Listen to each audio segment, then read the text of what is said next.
Bonjour à tous mes frères congolais, bonjour à toutes mes sœurs de la République du Congo. Je salue également les Congolais de la diaspora, partout où vous vous trouvez sur la planète. Pour les Congolais, pour le peuple congolais, pour notre pays, pour notre culture et pour notre histoire, je vais faire un petit bilan depuis l'indépendance, depuis 1960 à nos jours. Pour ceux qui ne me connaissent pas, vous qui venez de me découvrir, je suis Lassim Bouti, écrivain et chercheur en histoire de l'Afrique, président des socialistes. La République du Congo a accédé à son indépendance avec comme premier président Fulbert Yulu.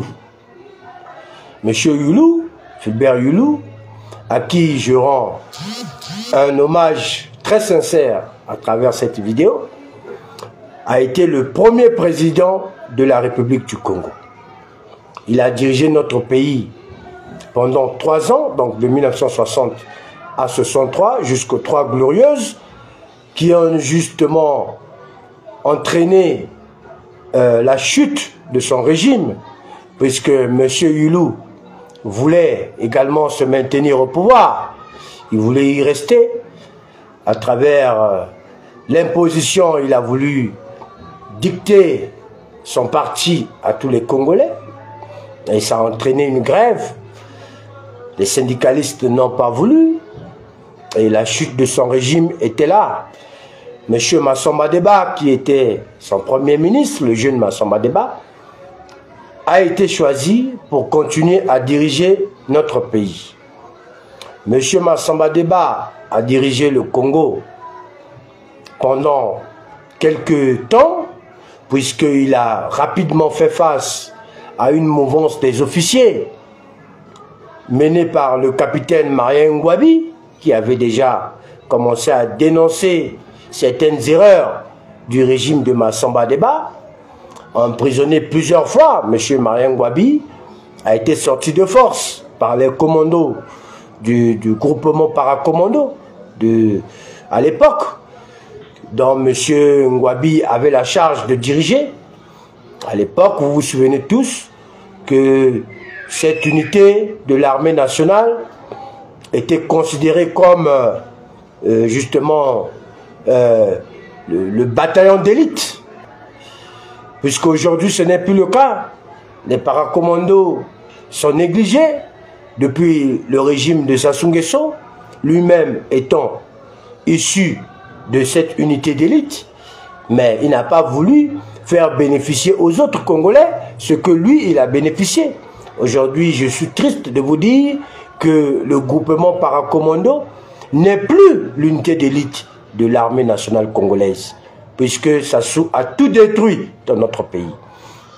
Donc Marien Ngouabi va donc s'installer au pouvoir lorsqu'ils vont décider de faire arrêter M.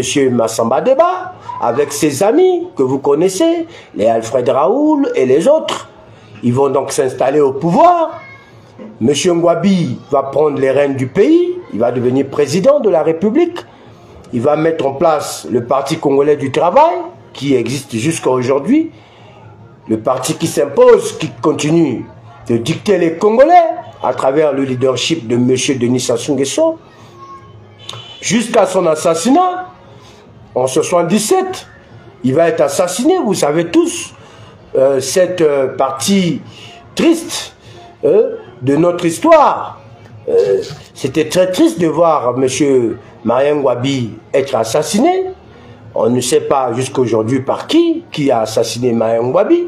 On ne sait pas toujours, puisque vous savez dans quelles circonstances M. Ngouabi a été assassiné.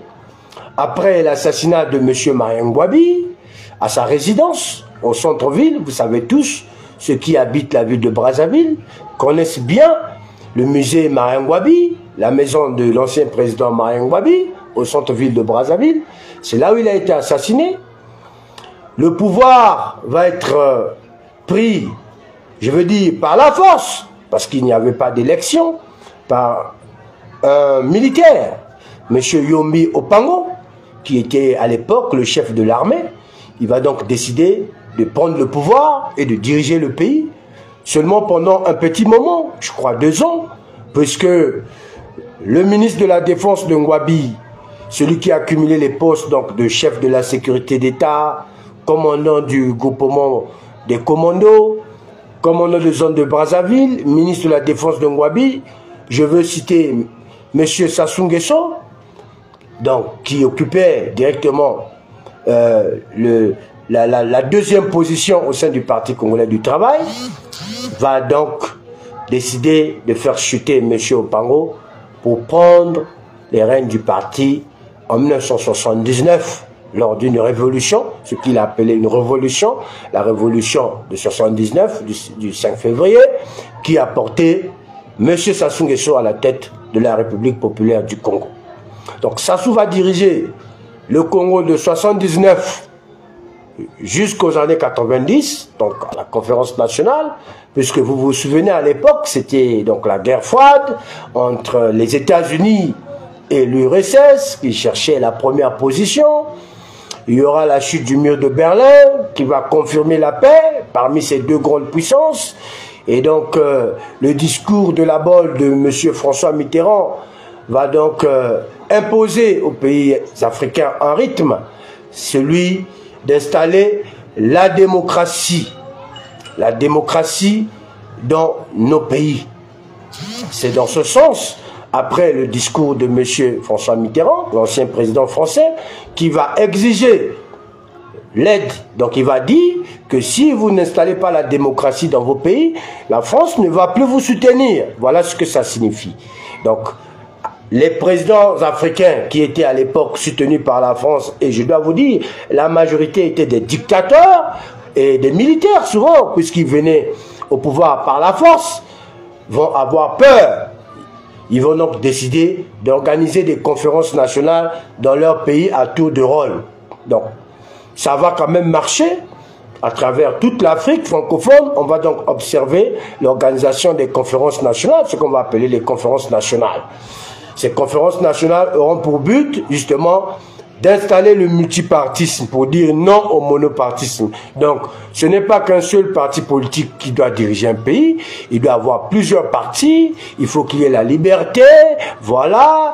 Donc, c'est ça qui va, justement, prendre le dessus après 1990, après la chute du mur de Berlin, puisque c'est imposé par les Européens et le colonisateur, la France. La France va imposer ce rythme aux pays africains.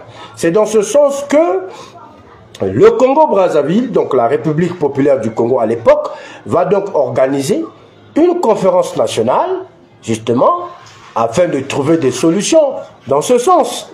C'est à partir de ce moment, Sassou Nguesso, étant président de la République, va céder à la pression populaire en organisant cette conférence nationale qui va être vraiment un grand débat où les Congolais vont se dire la vérité, ils vont réveiller l'histoire sur l'assassinat de l'ancien président Marien Ngouabi, vraiment beaucoup de choses. Hein. Vous pouvez, si vous le souhaitez, découvrir l'histoire du Congo dans mon livre, l'histoire du Congo, de la République du Congo, écrit par votre écrivain historien Lassim Bouti, puisque j'ai écrit ce livre il y a déjà plusieurs années, je crois plus de 10 ans déjà que j'ai écrit l'histoire du Congo. Donc vous pouvez découvrir, acheter, se procurer ce livre qui est disponible partout dans le monde, où j'explique vraiment en détail l'histoire de la République du Congo, des origines à nos jours. Donc, la conférence nationale va se terminer par l'abandon de Sassou Nguesso avec son discours, son fameux discours « J'assume ». Il va accepter donc de partir, donc organiser des élections afin de laisser le pouvoir.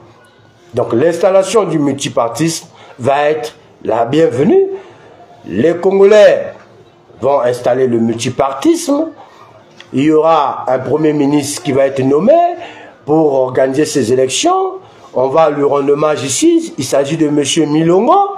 Justement, Milongo va organiser des élections qui va porter Lissouba, M. Pascal Lissouba, le professeur paix à son âme. On lui rend également hommage.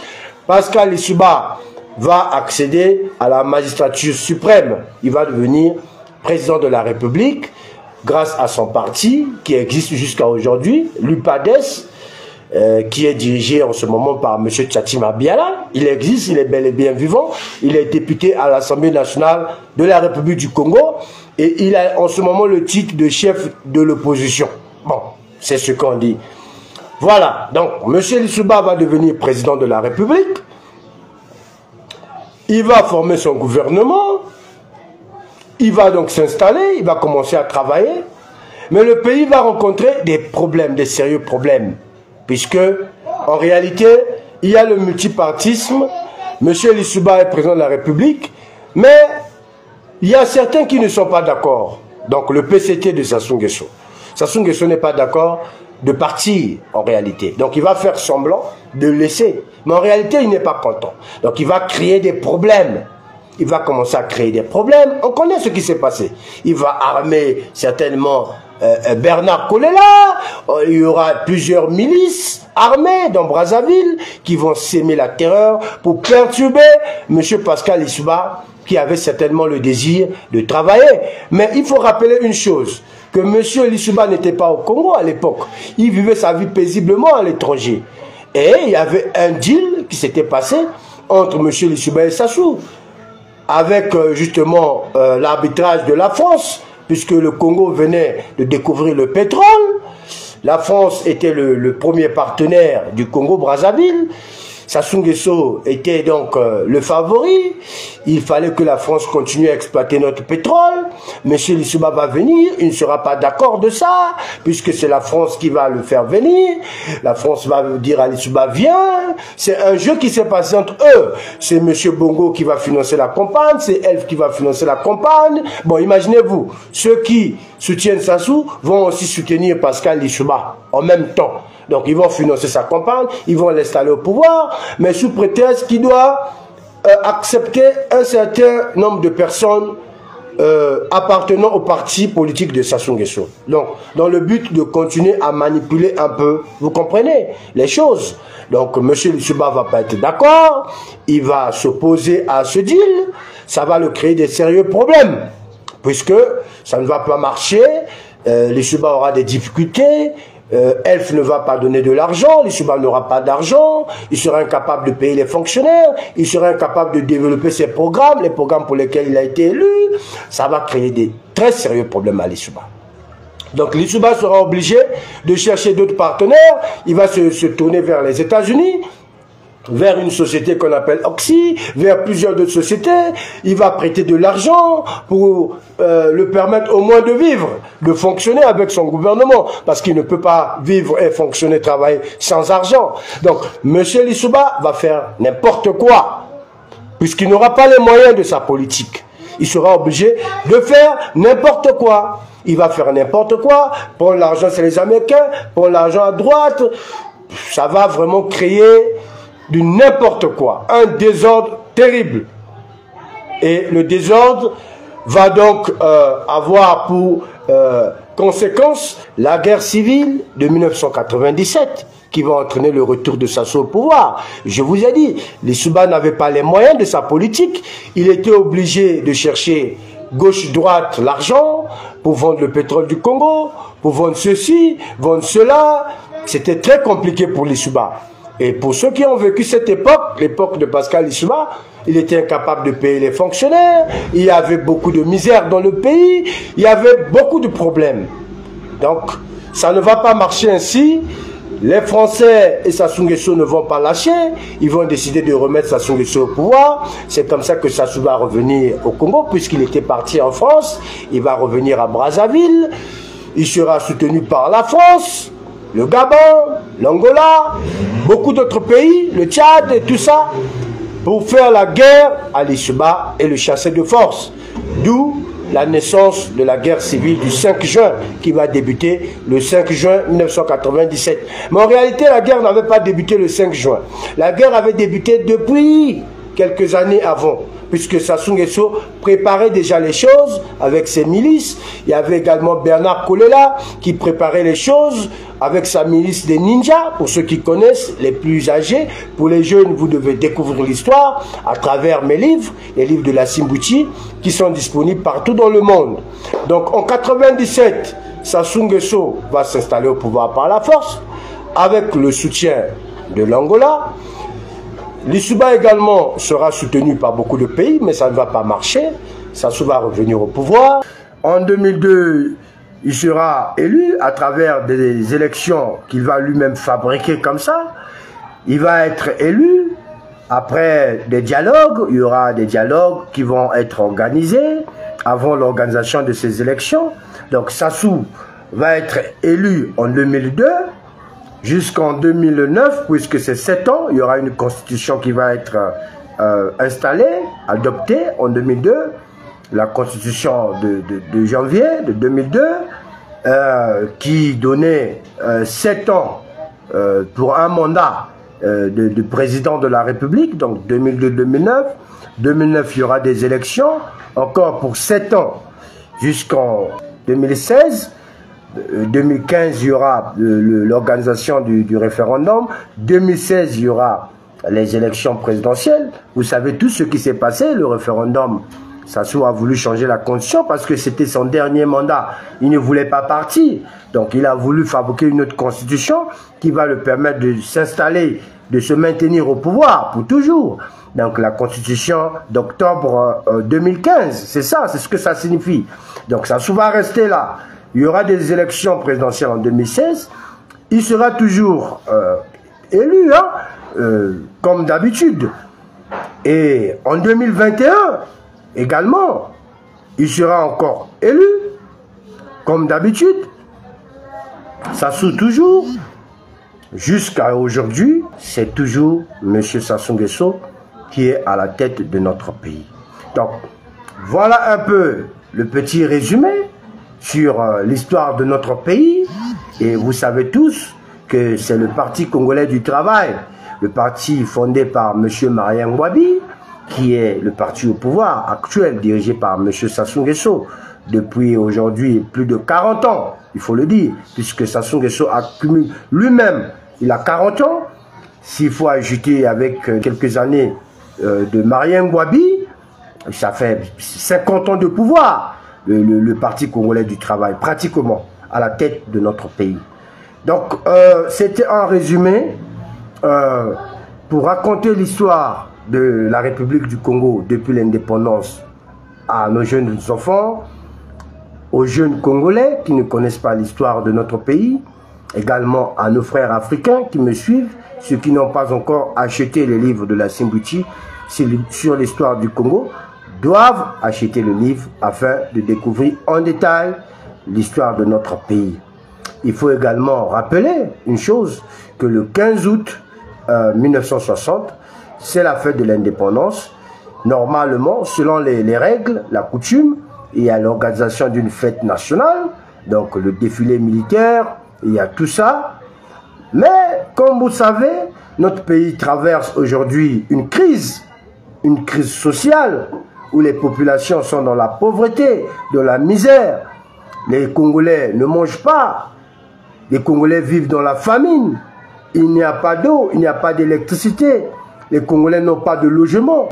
En ce moment même, il n'y a pas d'électricité.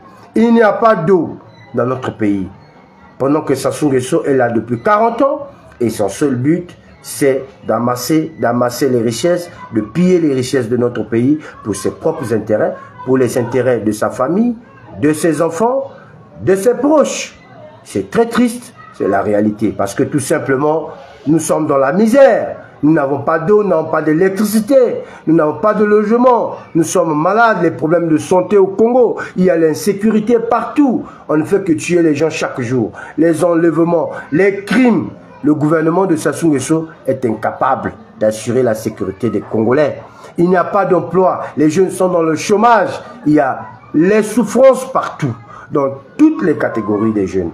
Donc le pays est en crise, notre pays est dans une crise sans précédent. En tant qu'écrivain, en tant qu'historien et président du mouvement politique Les Socialistes. N'oubliez pas surtout d'acheter mes livres, de découvrir l'histoire de l'Afrique, parce que je n'ai pas seulement écrit sur le Congo-Brazzaville, j'ai écrit l'histoire de plusieurs pays africains. N'oubliez pas d'acheter mes livres, de découvrir les livres de la Simbwichi, afin que les autres puissent découvrir la petite histoire de la République du Congo. Donc encore merci de m'avoir suivi. Partagez la vidéo, laissez un commentaire si vous avez des questions sur l'histoire du Congo. N'oubliez pas de me laisser un commentaire. Il y a également mon numéro de téléphone qui est là. Pour tous les jeunes qui veulent justement adhérer à mon mouvement, le mouvement des socialistes, vous pouvez m'écrire directement ici sur ma page, qui est mon canal principal de communication. Vous pouvez m'écrire. Il y a mon numéro de téléphone qui est là. Vous pouvez communiquer directement avec moi. Je réponds rapidement. Dès que je reçois des messages, je réponds. Et surtout, bonne fête de l'indépendance de la République du Congo à tous les Congolais que j'aime beaucoup, mon pays que j'aime beaucoup. Vive le Congo et surtout vive la chute du régime dictatorial de M. Denis Sassou Nguesso. Je vous remercie.